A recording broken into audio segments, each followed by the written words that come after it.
Oftentimes, if we're talking about the story of the Bible, we'll hear it told in 4 words. The story of the Bible will be creation, fall, redemption, restoration. In fact, I've taught it myself that way many times. But I've come to think that that actually does not capture what the Bible is presenting to us. That instead, the story of the Bible is actually creation, fall, redemption, consummation.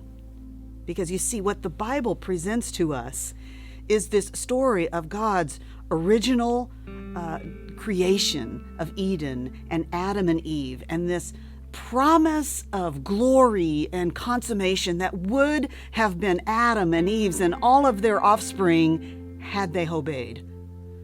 But of course, Adam failed in obedience. And so he failed to lead us into this consummation, glorious life that God had always intended for his people.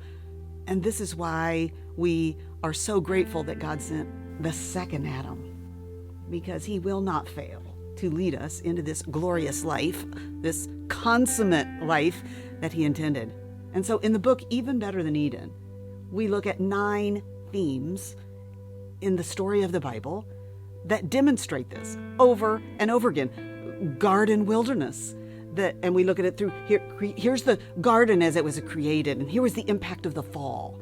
And here's what God is doing in Christ to restore the garden. How does that happen? Jesus enters into the wilderness of this world. And in fact, the wilderness of this world in the form of thorns enters into him on the cross. And then on resurrection morning, there he is, the gardener.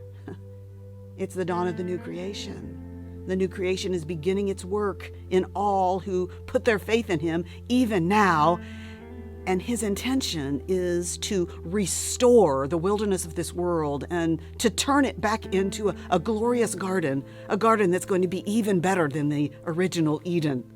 But in Even Better Than Eden, we do this with 9 themes. So with garden wilderness, with the image of God, the story of the tree, the story of marriage in the Bible, nakedness and clothing, the image of God, the city of God, the dwelling place of God, the story of the offspring, the story of Sabbath rest. And in each one of these themes, as we look at it through creation and fall, how that impacted what God had originally intended and what God is doing through Christ to redeem it, then we get to the glorious part, the exciting part of what we can anticipate in the future as we experience in each of these ways what God intended for his people all along in a garden that will be even better than Eden.